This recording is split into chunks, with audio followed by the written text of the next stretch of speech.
series, but I'm going to be choosing one of these sectors to go over. And I'll try to do it once a week. Today, I want to go over the consumer one. And I'm going to be going over these different companies, why I chose them, how they've been performing, and which ones are on my watch list. So you can get an idea of why I think these are good ones that fit into my portfolio and the reasons that I have them. Other than that, I'm going to be updating you on some of the news items that we've been following with Boeing and updates on what's going on with that company, the battle between Apple and Spotify, and a documentary that I watched recently on Theranos and Elizabeth Holmes. So after that, I'll be answering a few of your questions. Before I actually dive into any of that, I always forget to mention this at the end of the video, so I want to do it at the beginning. But I'm closing in on 1,000 subscribers.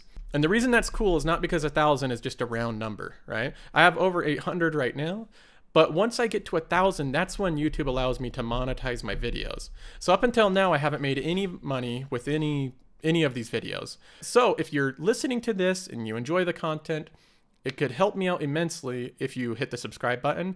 It's almost like you're donating to me for free to you. So I'd appreciate it if you could do that and help me out, get this channel above 1,000 subscribers, and then it'd be fun. I can actually make some money with YouTube. Other than that, I did want to go and just explain something. I had it on my mind today, and I was just thinking about it before doing this episode.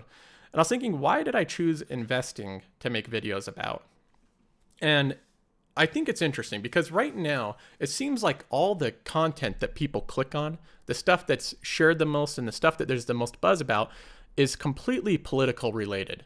So you look at all these type of like political comedy shows mixed together. You have John Oliver, you have late night comedy shows, you have these Netflix shows, you have different ones where they hit on politics and other things like Joe Rogan.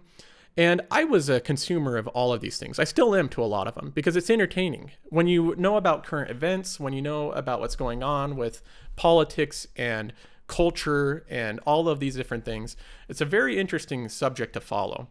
But what I found was I was an avid listener of all this stuff. I consumed all of it and I kept up to date with all of it. And it's great to have your own political views and to be well informed about them and to feel like you have strong arguments with everything you're doing. The problem is that with politics, I didn't feel like I was getting much out of it. In the way of it, does it actually benefit my life? That's what I thought about. And the more I thought about it, I thought learning about all this stuff is interesting, and I guess it makes you have a more well-informed vote. But when it really comes down to it, this isn't really benefiting me or my family all that much. Then when I actually transitioned, I said, I need to use some of my precious time during the day to actually invest into something that will motivate me towards something that will actually benefit my life a little bit more. And I started listening to Dave Ramsey. I started listening to different podcasts. I started watching CNBC clips of Warren Buffett interviews and of different investors. And I started getting really into that. And the thing is even though it might not be quite as entertaining, I noticed that it drastically benefits my life more than politics does. Rather than being a divisive thing where people have all these opinions and they share them on social media and people are just bickering over what's the right argument, what's the wrong argument, all that type of stuff. What I was doing was educating myself on how to make money.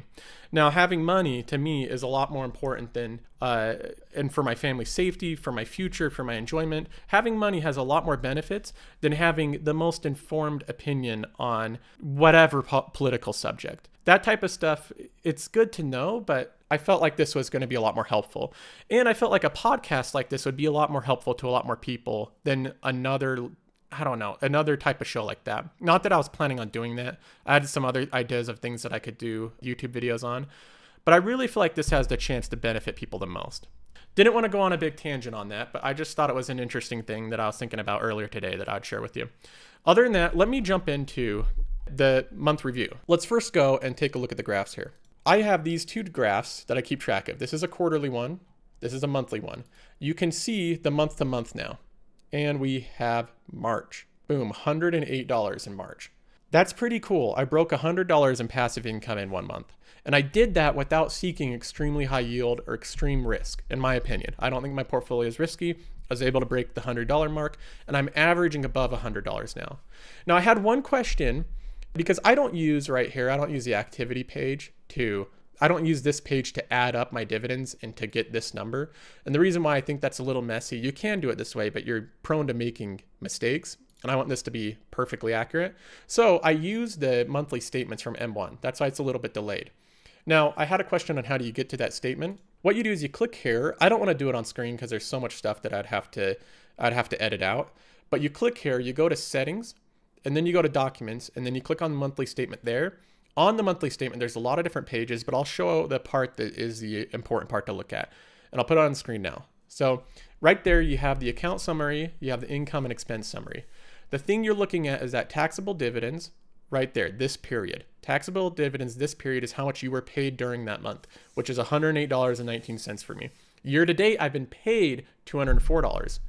So I've earned more than $204. I've earned over $300, but I've been paid $204. Now, if I look at this, that $108 is right here on this graph, and that shows the trend. And then I added in this nice little Google trend line. So you can see my passive income going up month after month. And you can see that it's not perfectly linear, meaning every month it's not going to go up. If I go to my holdings, these companies, they don't try to even out when they pay dividends. They just pay them on their own schedule. And then whatever they gather up is when I invest them. And that is what shows right here. Now, the important thing to look at to me is to see the year over year growth. So I have January of 2019. I can compare that January of 2018. Obviously, this is 0, so that's not too telling. But you can see that it's going to be going up year over year. If I keep reinvesting, if I keep building my portfolio, this graph should even go up during a recession. That's what should happen, is your dividend growth should be resilient enough to go up during a recession. Because unless so many companies cut their dividends that your dividend growth actually goes down, it should continue to go up. And in most cases it does, even if your portfolio value goes down. This is the quarterly graph. This just is clumps of 3 months together. And you can see it edged up a little bit more from 2018 Q4 to Q1 of 2019. Not like amazing growth from these two, but again, it's a more general thing. So it's going to continue to keep going up. And this is the most important graph to me, is this monthly graph. I love looking at it, seeing my passive income I do not have to actively work for, continue going up. So we can look at this week. I've earned $44. The month, my portfolio's gone up almost 3%. I've earned $134. The last quarter, minus a few days or past a few days, since January 5th, I've earned $311. So again, we're trending over $100 a month now in passive income. Now, the consumer, this is what I wanted to go over as well. I'll hit this back to all. And again, I had a lot of questions on like my specific portfolio. People wanted me to review my holdings. And the reason that I don't really do that a lot is this is one of the things that I like about dividend portfolios, is most of the analysis and most of the thought and decisions come when you first initially make your position in a company. Unlike capital appreciation, I am not constantly reviewing all of my holdings. I'm constantly monitoring them so that if they cut slash their dividend, I can sell them, or if they have something drastically changing or eroding in their business model, I can sell them. But I'm not constantly looking at the price and the earnings per share and all of that type of stuff. If I look at consumer, I want to go through and show you a few reasons why I purchased these companies and just give you an idea of which ones, why I chose these over different companies. Let's take a look at the top one that I have the most, Costco. Obviously, this has been a well-performing holding, up 42% since when I purchased this. Now, I don't have a lot of money in it, but I've held it for quite a while, made $100 on just this holding. Costco has so many things that I like about it qualitatively. If we ignore the numbers, it has so many things qualitatively that I like about it. I like the shopping experience there. I like the fact that they treat their employees well, that people enjoy working there. As far as retailers go, they're probably one of the best to work for. I like the fact that they have an impeccable return policy, that they give shoppers confidence. They source quality goods there. I like the fact that they target their stores around areas where there's homes and there's people that have stable jobs even during recessions. That's typically where you'll find most Costco's. I like that they have a resilient business model because they have a membership. That's where they make most of their money. And then that allows them to price all their goods down to where they're just cutting even. So if Costco did not have their membership, they would make no money. They would just break even all the time. They price the goods in their stores just enough to cover the store. The membership's where they make all of their profit. So they have an incredible business model geared towards offering people the absolute lowest margins on it, and all you have to do is pay $50 a year to get those lowest margins. There's other things that Costco does really well. They have a low attrition rate. Let's take a look at the actual graph of it. If I go to Costco, here is their dividend history graph. This one's actually hard to see, especially because, let me take a look at this. You can zoom in a little bit there, but this one's hard to see because they have these special dividends that are really high numbers, and this is throwing it off. Now, I can go to the dividend growth on this one, and that gives you a clearer picture. They have really good dividend growth. Overall, their dividend yield is still really low. If I actually just go to dividends here, their dividend yield is 0.93%. This is the biggest downside of Costco as a dividend growth company, is that investors like them so much, they pay so much for them, they're not looking for the yield as much. I still include them just because I like the company that much. And that's mostly because my personal interactions with them. A lot of these companies are based off of my interactions with them. Some of them are not, but a lot of them are. Home Depot and Costco, one thing you'll notice is the retailers in this are ones, Home Depot, Target, and Costco.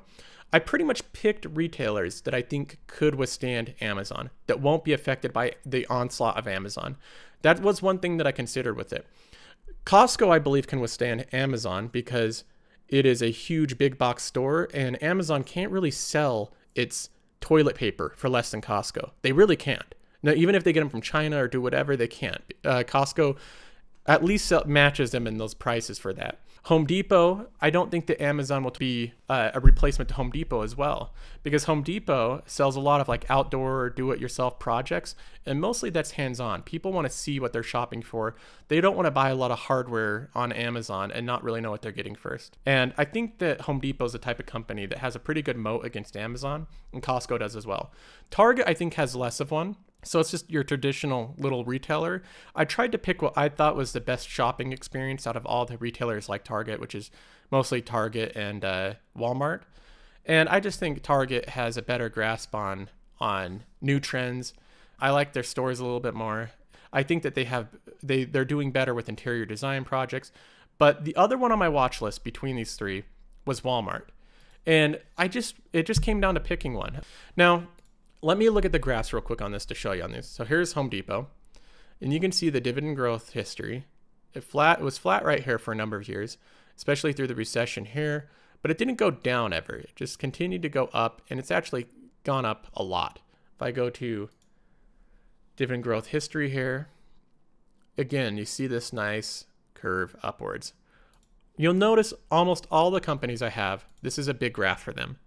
I think it's more important than just the starting yield of the graph or the starting yield of the company. If you're just looking for the starting yield, then it doesn't show you a lot. This shows you natural history, what their dedication is, what their management is doing. If I look at Target, let's take a look at Target's. Here we go. So here's Target's.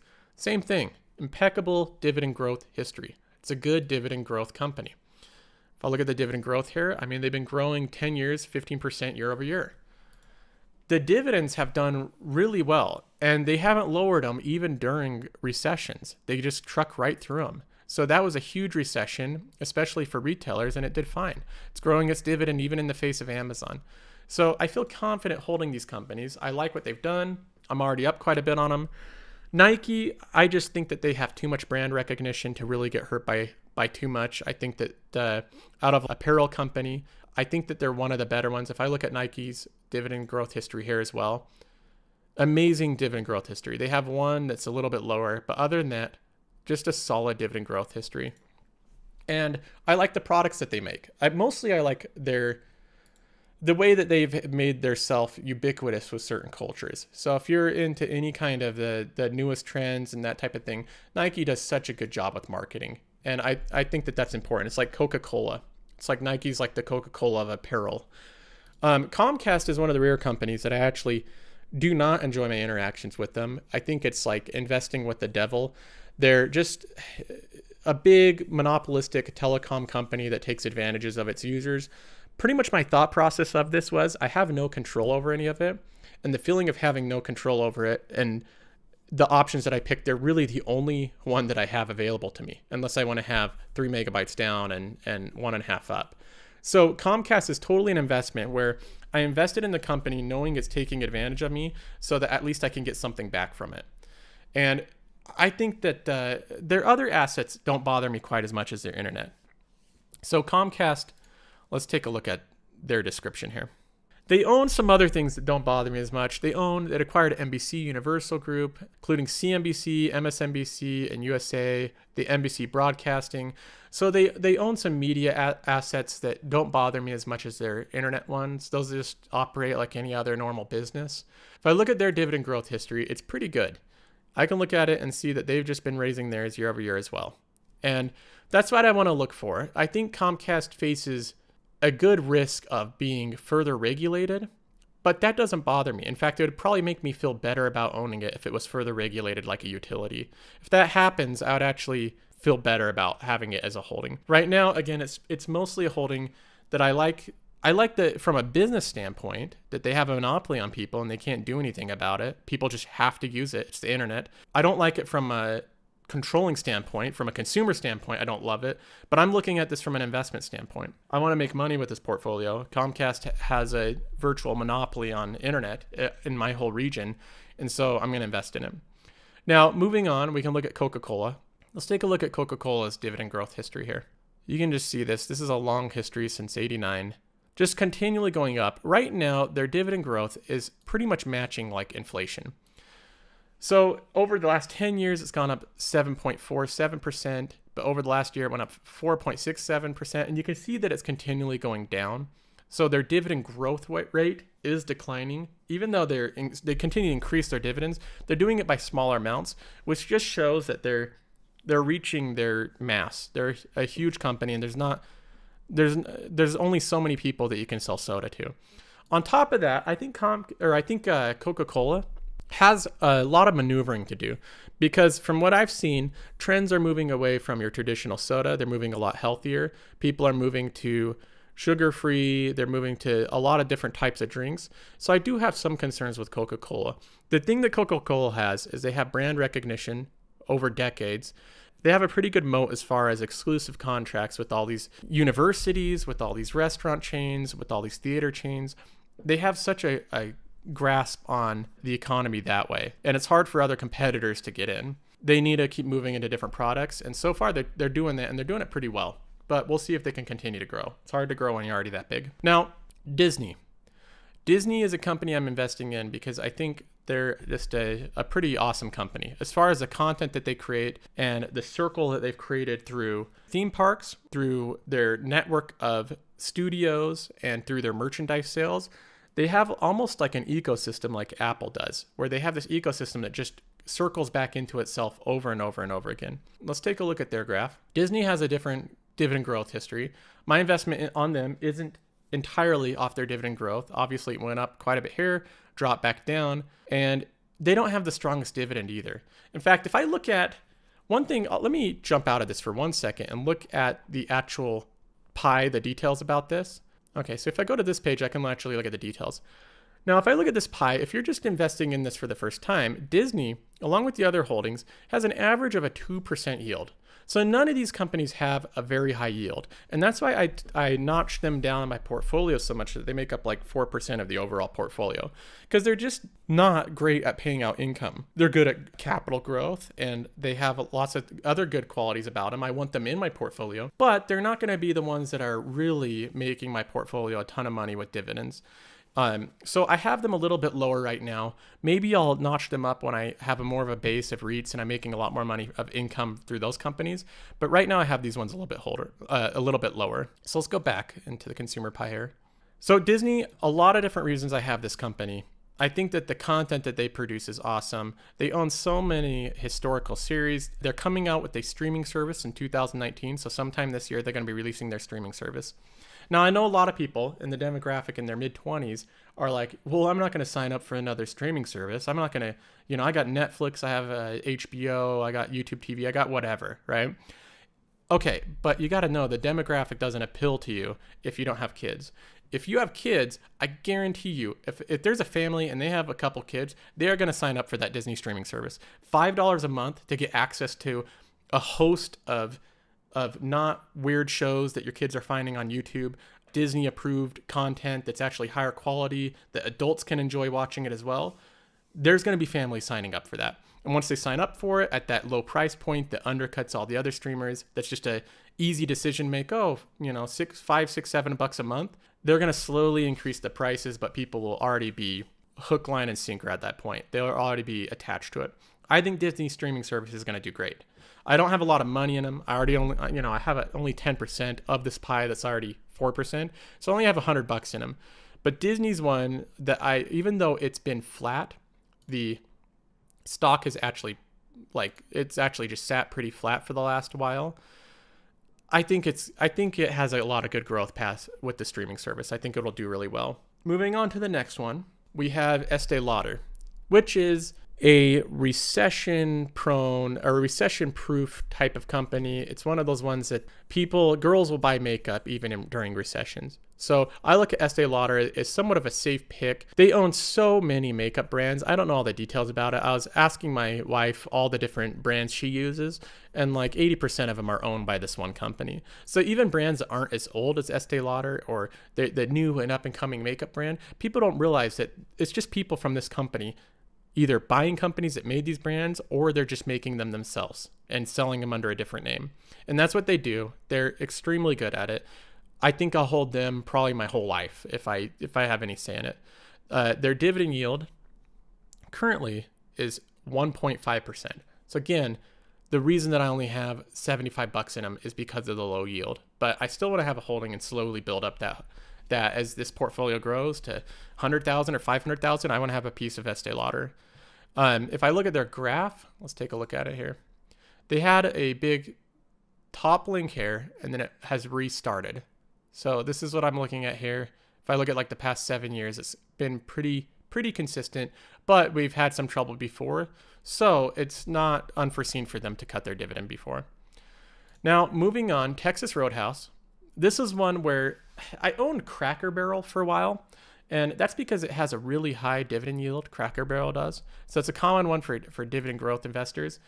The only downside of it is that I think it's just an outdated food. Like I said, I think things are moving more healthier. I don't see Cracker Barrel. I see it as an older generation thing. So I don't know if it's going to continue to grow the way that it has in the past.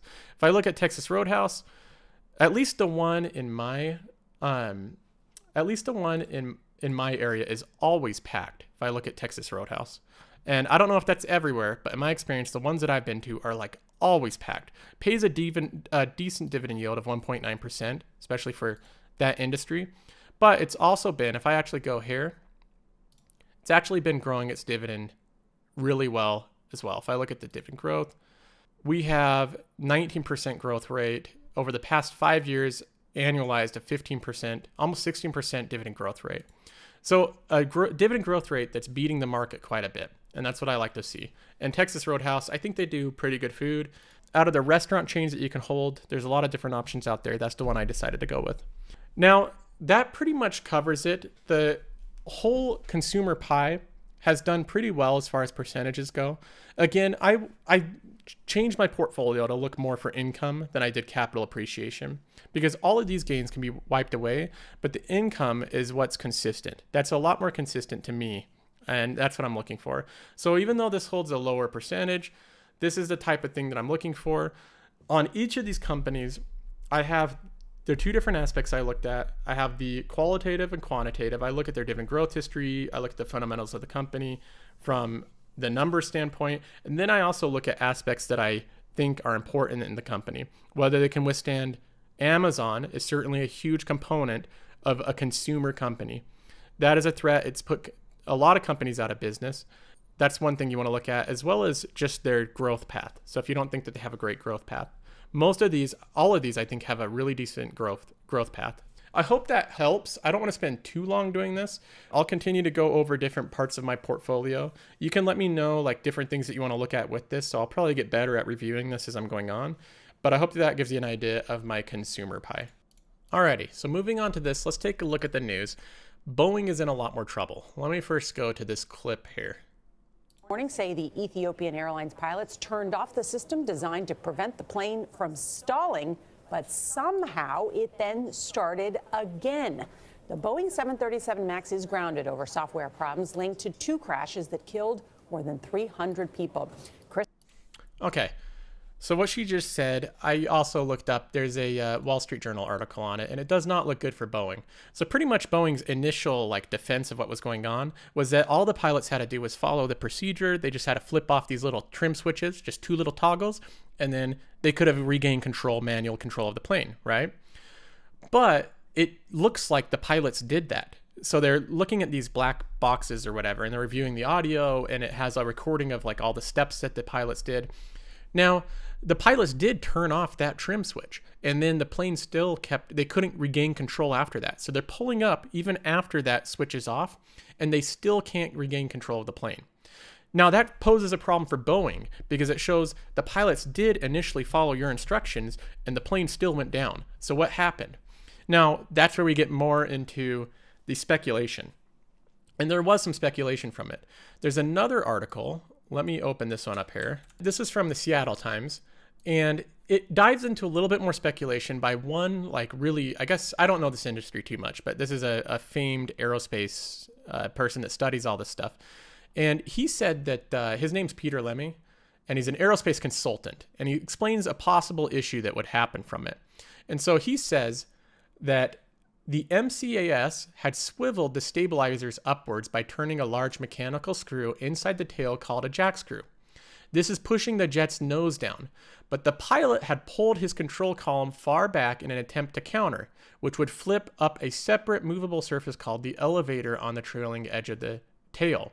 The elevator and stabilizer normally work together to minimize the loads on the jack screw, but in certain conditions, the elevator and stabilizer loads combine to present high forces on the jack screw and make it very difficult to turn manually.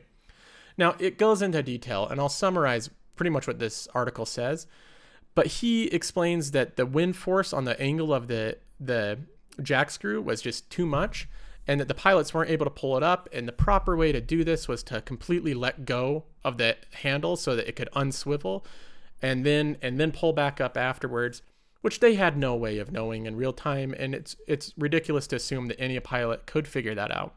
But the moral of the story is although there is some possible way these pilots potentially theoretically could have solved this, that it's not just a simple thing now. You can't just blame it on the pilots, the Ethiopian Airlines.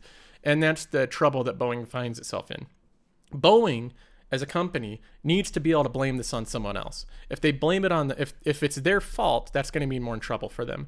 So they're trying to say that it was just a communication error, that these pilots had less experience.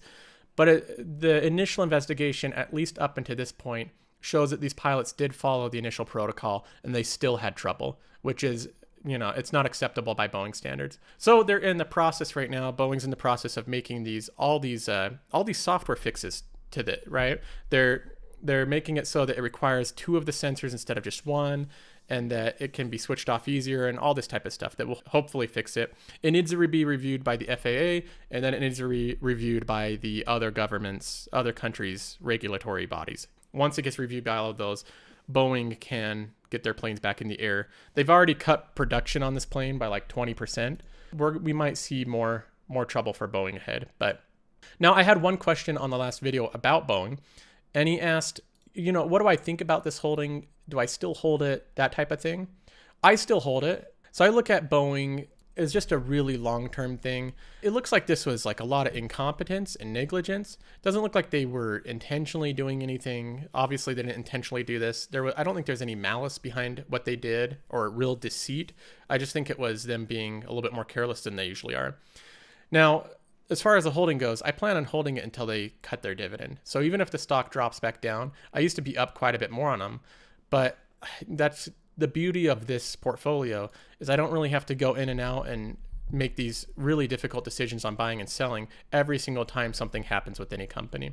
Now, if there was some kind of deceit, if Boeing really showed a web of lies and deceptions to get something passed when they knew that it wasn't safe, I would go ahead and sell it. But I haven't seen that yet. I just saw your good old incompetence at play. And that is something I can't hold against different companies, or I probably wouldn't own any. Other than that, let's move on from that. I watched this documentary. It's an HBO one, and it's called The Inventor Out for Blood in Silicon Valley. Let's take a look at the trailer here. What do you dream for? That less people have to say goodbye too soon to people they love. Now this one it was pretty good. I thought they did a pretty good job on it. It actually highlights a lot of the same concerns. This came out before all this Boeing stuff is evolving, but in the documentary, it actually highlights a lot of the concerns with like kind of tech stuff taking over the world, with driving cars, taking over healthcare. And you can see it even in Boeing in this flight, is that you got to be more careful with software. And a lot of times you think that you can just push out things, but simple updates can cost hundreds of lives. If there's something wrong with one of the pieces of software, it can cost hundreds of lives. And Theranos was a Silicon Valley tech startup that went into healthcare. And you can see the problems with the Silicon Valley, the motto of move fast and break things, that playing out in healthcare, where you cannot move fast and break things. It has to move really slow and be super tested. But let's take a look at a little bit more of it. I had heard about Theranos and Elizabeth Holmes. But you know, her story is so compelling. She was going to herald a revolution in medical treatment in this country. Everyone worshipped the ground she walked on. She could do no wrong. She was the next Steve Jobs. Elizabeth was lying about the accuracy of the blood tests. It's all a show. She didn't want anybody to see what was going on in there. We don't need to explain ourselves to competitive companies. It comes back to fake it until you make it. It snowballed into this crazy situation. Can you tell us a secret?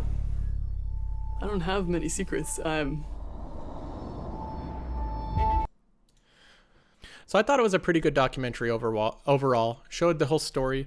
There's a funny, another funny thing I found online that I want to show. After watching that, I thought this was pretty great. How's my hair? Do I look into the camera? James, what is your dream? My dream is to transform the landscape of modern medicine. No more disease, no more doctors, no more death. What if every person in America had a box in their house, and every person could poo in that box? You leave it there, and we'll do the rest. Honestly, great parody there. I thought it was pretty spot on. It's funny that he talks about the box so much in this parody, because she was obsessed with that box. The size of it was another big thing. It had to be super small. And although all the engineers that she hired were telling her, look, we have the laws of physics to work with here, and we cannot fit a device that does this many different tests working with real things like blood into a box that small, right? This isn't like a piece of software. There's physical things that happen inside of this. And she just didn't care, just said to get it done, or you're fired, or I'll find someone else, and didn't care, and ended up being a huge mess, and everything ended up breaking inside of it. And anyway, it's a pretty funny parody, so well done by James there. But another thing I wanted to touch on with this whole story is you always hear about, it seems like no matter what people really get in trouble for, they're always charged with like the same type of things. They're charged with wire fraud and bank fraud and these type of things. I read about that a little bit, and it pretty much just is because no matter what the actual underlying crime is of defrauding someone, so lying to investors and telling them that your device can do things that it can't, and getting it in different stores, all of the presumptions, the way that they actually are legally defined are by the transactions. So that's where they actually get you, is because you can go and lie to someone, but if there's really no transaction behind it, if there's no goods that are shipped from one person to another, nothing of value shipped, then it's really hard to charge for that. You don't necessarily, like, usually when there's defraud and lying, there has to be some kind of transaction that follows it. And that's what she's being charged with, is all the wire fraud, all the transactions behind all of those lies. So I hope that clears it up, because there's really no charge that just follows just the lying itself. These really heavy crimes are usually wire fraud and bank fraud. The last piece of news I wanted to touch on was Apple Music overtaking Spotify in paid US subscribers. This is, I think, a pretty big landmark for Apple. They actually were expected to do this a long time ago, funny enough, like 6 months ago. But Spotify made all these new campaigns and different things that kept their lead in the US for a lot longer.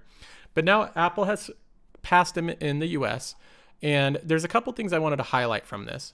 So one part I just want to highlight from this article says Apple, it says it has used its marketing muscle to accelerate subscriptions, spending twice as much as Spotify on TV ads in the US since 2016, with spots during National Football League games, award shows, and other big events, according to the ad measurement firm iSpot TV.